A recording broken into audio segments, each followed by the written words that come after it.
Bien, donc parler de ce tragique, retour du tragique dans ce qui constitue la vie sociale contemporaine, en rappelant, moi j'insiste souvent là-dessus, pour dire qu'actuellement cette pandémie, cette crise sanitaire qui touche le monde en son entier et nos pays en particulier, je dirais n'est que l'indice, avant tout, d'une crise civilisationnelle, comme cela d'ailleurs s'observe régulièrement dans les histoires humaines. Chaque 3-4 siècles ou un peu plus, il y a une mystérieuse corrélation d'ailleurs, intéressant à observer, je le dis d'une manière, je ne suis pas historien, mais entre la fin d'une époque et curieusement une maladie qui est là pour quasiment la signifier. Hein. Je rappelle que la décadence romaine voit en même temps le jour de la fameuse peste antonine. La fin du Moyen-Âge, c'est bien sûr le corrélative à la peste noire. La fin, qu'est-ce qui est premier, qu'est-ce qui est second, reste à voir.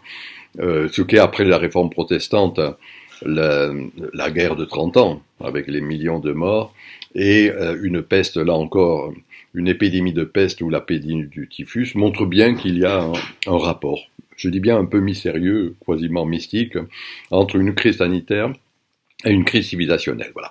Et de mon point de vue, c'est un peu ce qui est en jeu contemporainement. Alors, il est important de rappeler tout de même, en préalable, que, à l'encontre de ce que j'appellerais d'une manière un peu ironique, métaphorique ou amusante, notre cerveau reptilien, hein, c'est-à-dire la culture que l'on a intégrée, sur la longue durée d'ailleurs, au travers de plusieurs siècles, c'est ce que j'appellerais notre linéarisme natif. Hein, la philosophie de l'histoire, si je le dis en termes un peu plus soutenus, de Hegel, et puis par après d'ailleurs tout au long du XIXe siècle, qui, je le rappelle, est le grand siècle pour moi de la modernité, où tout s'élabore, Michel Foucault l'a bien montré, les institutions en particulier, eh bien ce sont les fameuses théories socialisantes de cette modernité. Donc il y a cette espèce de linéarisme que l'on ne remet pas, que l'on n'aime pas remettre en question, mais qui, à mon avis, mériterait de l'être. À l'opposé de cela, le bon sens, je dirais, et la droite raison réunie, nous rappelle, quand on regarde encore une fois sur 2000 ans de temps, qu'il y a des cycles, il y a des époques. Je préfère le mot époque, d'ailleurs. Époque en grec, ça signifie parenthèse. Une parenthèse, ça s'ouvre, une parenthèse se ferme. Et de mon point de vue d'ailleurs, est en train de se fermer la parenthèse moderne et s'ouvrir une autre parenthèse, une autre époque, qu'avec d'autres, bien sûr, j'appelle la postmodernité. À ce moment-là, d'ailleurs, il convient de trouver les mots qui soient les mots pertinents, les mots en pertinence avec ce qui est vécu, pertinent dans le sens scientifique du terme. Alors, on peut rappeler d'ailleurs que et Galilée et Copernic, bien sûr, l'ont bien montré, comment à un moment donné cesse le géocentrisme, hein, la Terre comme étant au centre du monde, à partir duquel s'organise tout le reste. Et à ce moment-là, le fameux héliocentrisme, montrant en quelque sorte une autre conception de l'univers. Alors moi je dirais un peu de la même manière que est en train de s'achever de nos jours l'anthropocentrisme. Et se constitue une autre conception du monde qui est, alors je dis holocentrisme, holos, hein, quelque chose qui est de l'ordre du tout, hein, une conception beaucoup plus globale. Alors l'anthropocentrisme, qu'est-ce ? Premièrement, souvenons-nous ici de la formule au milieu du discours de la méthode de Descartes, l'homme comme maître et possesseur de la nature. Je dirais, on a là le pivot central, en quelque sorte, de cet anthropocentrisme et donc de la modernité. C'est le grand mythe du progrès, le progressisme qu'il est difficile de mettre en question, mais à mon sens qui est corrélatif, encore une fois, cette conception de la domination du monde, hein, encore une fois, cette maîtrise qui va constituer d'une manière souterraine, mais non moins réelle, qui va se répandre par le biais de l'éducation, les diverses institutions sociales, cette grande, je dirais, dans le sens simple du terme, paranoïa moderne, hein, c'est-à-dire, bon, je vais dominer ce monde paranoïenne, hein, c'est d'une manière verticale, à partir d'un cerveau, en quelque sorte, qui vient du haut. Et l'instrument de cette domination, On peut trouver bien sûr des quantités d'analyses théoriques le montrant. Moi je dirais au travers d'un mot très simple, qui est l'idée hegelienne du dépassement. Aufhebung. On va dépasser, et je dirais c'est cet instrument en quelque sorte du dépassement qui va constituer cette modernité, dépassement du dysfonctionnement, dépassement du mal, et même comme étant, je dirais, un grand idéal, le dépassement de la mort. N'oublions pas que le transhumanisme, bien sûr qu'il y a des quantités d'interprétations, mais le fil rouge de ce transhumanisme, c'est le possible dépassement de la mort. Voilà en quelque sorte, je dirais, le fondement, le substrat de cette modernité, ce qui va donner par après, à partir des Lumières, l'universalisme, et contemporainement, on traduirait cela en parlant de mondialisation. Et cette idée de mondialisation s'inscrit bien dans cette perspective-là. Alors voilà ce qu'est, je dirais, concernant la modernité, une conception dramatique du monde. Le drame, en grec, drao, dramein, c'est dépassement. Il y a une solution, il y a une résolution. Souvenons-nous d'ailleurs de la phrase de Marx qu'il a déclinée de diverses manières, de Karl Marx. Chaque société ne se pose que les problèmes qu'elle peut résoudre. Voilà. Et on a là, je dirais, ce qui est le fondement même du grand mythe marxien, Prométhée déchaîné. Ce qui fait en quelque sorte qu'il y a encore une fois possiblement pour accéder à la société parfaite, il y a cette idée de solution et de résolution. Voilà ce qu'est la conception dramatique de la modernité, du XVIIe jusqu'à la moitié du XXe siècle, et qui peu à peu s'achève. À ce moment-là, pour reprendre une expression de Sorokin, je m'en suis souvent servi de ce mot très simple, la saturation.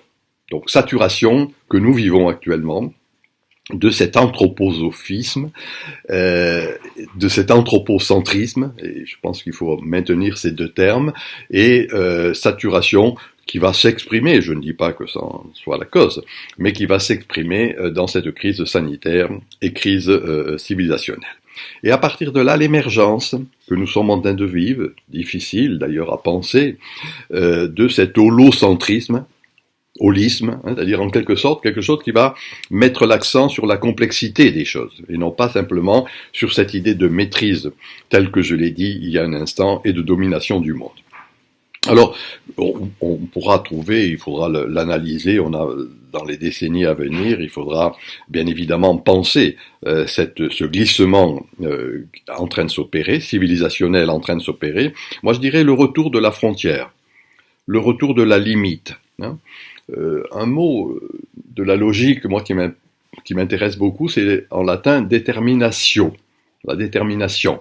Et la détermination, disons-le tout net, chez les Romains, c'était la borne qui délimitait un champ et permettait, dans le fond, que quelque chose naisse, fructifie, par opposition à la sécheresse du désert. Donc je pense qu'il y a retour de cette détermination, de cette borne. Les Romains également avaient un dieu, n'oublions pas, à Rome, qui était le dieu Terminus, terme, qui montrait bien en quelque sorte la nécessité de la limite. Alors voilà pour moi le premier point qui va caractériser la postmodernité, le retour du lieu, moi je dis en français le localisme, l'importance du territoire, l'importance de la tradition. Voilà. Et c'est cela le glissement qui est en train de s'opérer. Il y a bien sûr encore l'économie officielle, l'économicisme. L'économie, en son sens étymologique, c'est la loi de la maison. Ce qui va prendre la suite, à mon sens, ce n'est pas simplement l'écologie. L'écologie, c'est encore une conception dominante. C'est le logos que je vais donner, moi qui parle, le sujet pensant, à la maison commune. J'ai proposé personnellement de parler d'écosophie. J'ai écrit un livre qui s'appelle Écosophie. D'ailleurs, ce livre existe en italien, Ecosophia, qui est paru il y a 2 ans, je crois, à Naples.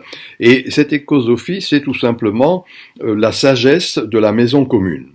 C'est-à-dire que à l'encontre de l'autonomie, si je reprends des termes de rousseauiste, de Jean-Jacques Rousseau, à l'encontre de l'autonomie aboutissant au fameux contrat social, eh bien il y a actuellement en jeu, je dirais moi, une hétéronomie dans l'air. L'hétéronomie, c'est dans le sens simple du terme, la loi m'est donnée par l'autre, par l'altérité. L'autre de la communauté, l'autre de la nature, éventuellement l'autre de la déité, de Dieu, du divin, sous ces diverses modulations. Et voilà ce qu'est le fondement du tragique. Non pas, encore une fois, cette conception de domination qui est le propre de la conception dramatique du monde, mais le retour du tragique. En français, d'une manière un peu triviale et familière, je dis le tragique, c'est faire avec, se débrouiller. Si je reprends ici un terme important et intéressant de Lévi-Strauss, c'est le bricolage. L'idée du bricolage, c'est en quelque sorte ne pas avoir cette conception, cette paranoïa, ainsi que je l'indiquais tout à l'heure, de dominer toute chose, la nature et l'environnement social, puisqu'il y avait une conjonction entre ces deux, mais au contraire, s'ajuster. Le terme d'ailleurs qui caractérise le tragique, c'est aporie, aporein en grec, c'est-à-dire il n'y a pas de solution. L'aporie d'ailleurs, en son sens familier, c'est un col qui est difficile d'accès dans la montagne. Et je pense qu'il y a un retour de cette aporie, ce qui revient à dire que il n'y a pas le dépassement de la mort, du péché, du mal, du dysfonctionnement, mais au contraire, je dirais qu'il y a une ritualisation de la finitude. Si je le dis de manière imagée, une homéopathisation de cette finitude, il convient de s'en accommoder, en quelque sorte. Faire avec. Et là, il se trouve que paradoxalement, puisque c'est un vrai paradoxe, c'est parce qu'il y a cette acceptation de la finitude, de l'incomplétude, qu'il y a une espèce de vie qui est vécue en sa totalité. C'est intéressant de voir comment les jeunes générations ont cette espèce de vitalisme, de vitalité, qui ne se reconnaissent pas forcément dans la grande conception politique de la société parfaite à venir, mais qui s'ajustent à ce qui est ici et maintenant. Vivre, en quelque sorte, philosophie du kairos, de l'opportunité. Et c'est cela le tragique, c'est cela la conception holistocentrique, celle de la complexité, en quelque sorte. Et curieusement, cette conception de la complexité, avec l'aide d'Internet et du développement technologique, aboutit à mon sens, un élément on ne peut plus intéressant, le retour des générosités, le retour de la solidarité, le retour du partage. Et cela, on le voit, bien évidemment, dans le cadre de ce que sont les réseaux sociaux, les forums de discussion et tout à l'avenant. Voilà un peu ce glissement, à mon sens, d'une modernité dramatique à une post-modernité tragique. Soyons clairs. Continue d'exister dans la société officielle, dans les élites politiques, journalistiques, universitaires, cette conception moderne du monde. Mais la société officieuse, et en particulier des jeunes générations, il y a à mon avis un esprit du temps qui est tout à fait alternatif, et c'est cela, ce retour du tragique. En bref, pour le dire d'une manière imagée, au-delà de la flèche du temps, dont l'expression serait, encore une fois, la philosophie de l'histoire hegélienne, au-delà même d'ailleurs d'une conception purement circulaire, le retour du même un peu nietzschéen, moi, ma proposition, c'est de dire qu'il y a la spirale, les tribus et Internet, voilà, et c'est cela qui est l'expression, à bien des égards, de ce tragique quotidien. La spirale, c'est l'enracinement dynamique. Tout simplement, la plante humaine, comme toute plante, c'est qu'elle a besoin de racines pour croître. Et on rentre là, à mon sens, et c'est cela la leçon de ce tragique, dans ce qu'on peut appeler l'humanisme intégral. L'humanisme intégral, c'est dans le fond accepter l'humus dans l'humain. Et pour ce faire, il faut bien sûr pratiquer de l'humilité. Et c'est cette chaîne sémantique qu'il me paraît devoir penser, et en tout cas, qui est en quelque sorte la ligne de force qui va caractériser la société de demain, le monde d'après. Je vous remercie.